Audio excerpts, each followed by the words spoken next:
Bonjour à toutes et à tous, bienvenue si vous nous rejoignez. Vous êtes sans doute chez vous au chaud et vous avez bien raison car les éclaircies d'hier ont laissé place à de la grisaille et des averses aujourd'hui dans les Hauts-de-France. Les températures restent encore assez fraîches également, comptez seulement 9 degrés en moyenne pour ce mercredi. On passe au titre et hier c'était la cérémonie des vœux de la Chambre régionale des métiers de l'artisanat. Ça se passait plus précisément à Calais. Et dans cette cérémonie, tout le monde avait le sourire, c'est le moins qu'on puisse dire, puisque la croissance française a augmenté d'1,9% en 2017 selon l'INSEE. Et le résultat est là, eh bien l'artisanat en profite largement. Le secteur du bâtiment fait le plein et les jeunes auraient toutes leurs chances d'ailleurs à s'orienter dans cette voie.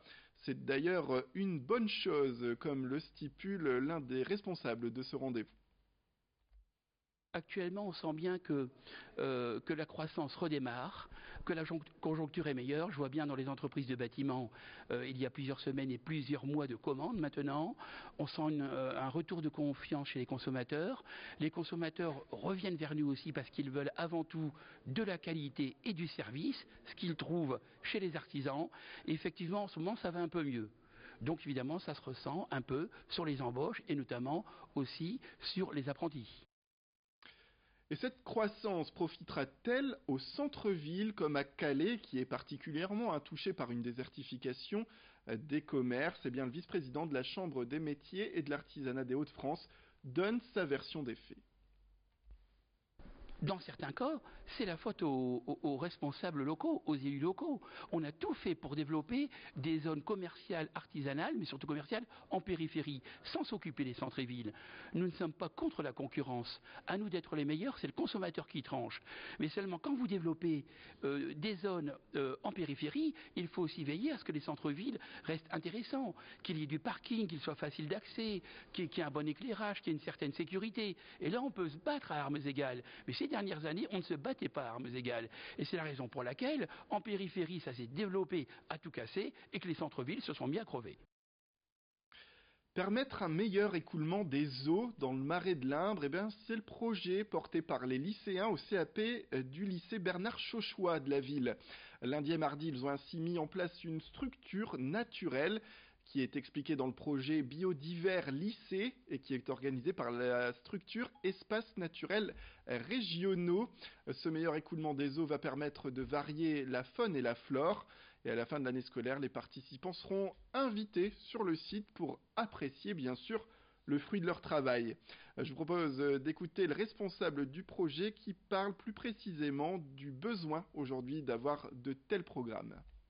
Le Marais de l'Indre, c'est un site exceptionnel sur le territoire du parc naturel et on voit avec nos différents inventaires qu'il n'exprime pas toute sa biodiversité.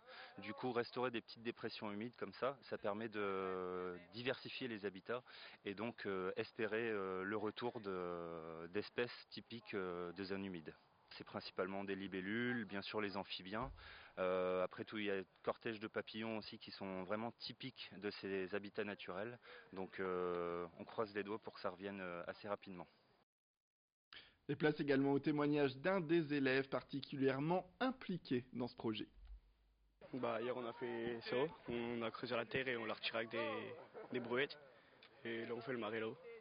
Un marais pour que les grenouilles, les crapauds, les libellules, tout ça, les tritons, qui viennent habiter là, faire leurs œufs. C'est pas pareil, là c'est l'environnement, en clos, c'est pas pareil.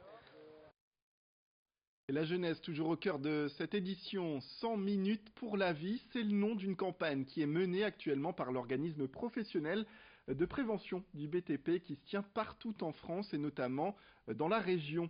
L'objectif est d'apporter les bons réflexes aux jeunes du bâtiment et travaux publics car il faut le dire, leur métier est l'un des plus touchés par les risques professionnels. Une soixantaine d'apprentis du Nord ont donc participé mardi à un grand quiz, une session de questions qui a mis en avant les dangers qui les attendent. Aurélie Aubin est conseillère prévention, elle a animé cette session interview. Les apprentis de maintenant, ça sera peut-être des futurs patrons, ça sera des futurs compagnons là sur les chantiers. Et c'est bien justement de parler de prévention dès maintenant, dès la formation, comme ça dès qu'ils rentrent dans la vie active, voilà, ils ont les bons réflexes, ils ont en tête la prévention, ils prennent soin de leur santé Et voilà, c'est un cercle vertueux, en fin de compte, de commencer dès la formation et de poursuivre dans la vie active. Voilà, ces sessions qui se porteront un peu partout en France au fur et à mesure des mois prochains. Une escroquerie. Un couple d'Avelin et leurs 3 enfants affirment se retrouver presque à la rue aujourd'hui.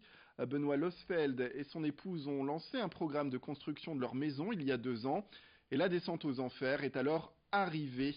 Le promoteur a été placé en liquidation judiciaire. Le repreneur a demandé davantage de fonds pour poursuivre le chantier.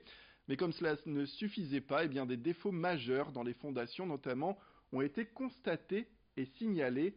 Mais l'entreprise ne veut rien entendre aujourd'hui. Au total, la famille affirme avoir déboursé 125 000 € pour rien et ne peut plus payer à la fois le loyer où il loge et le prêt de cette maison qui reste un vaste gros chantier.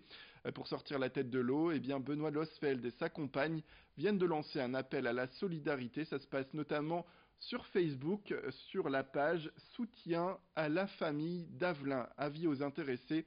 Place donc au témoignage du père de famille qui parle de cette action de solidarité qui est aujourd'hui la dernière roue de secours. Aujourd'hui, notre appel, il est général. On a besoin de tous les corps de métier parce que il faut qu'on reparte de zéro. En fait, on va devoir faire une rénovation d'une construction neuve à partir du bâtiment. Et il faut repartir dès le début avec des plans et donc architectes. Grâce à Facebook, justement, il y a des entreprises qui ont été touchées, des gens qui sont prêts à nous aider, qui nous ont déjà contactés. Finalement, ça va devenir un chantier solidaire. Et grâce à Facebook, je pense qu'on peut y arriver.